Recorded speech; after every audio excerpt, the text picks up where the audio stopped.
Let's have some peanuts para... Yes. There's, on page 5 po,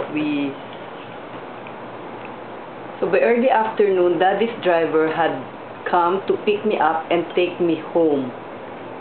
So this was... I was in school when a stream of parents, some of them wounded and bandaged, coming all the way from the Cavite Naval Base, came frantically searching for their children.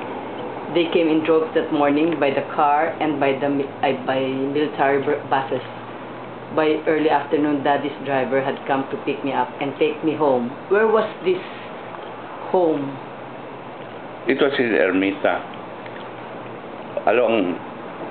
along San Luis Street.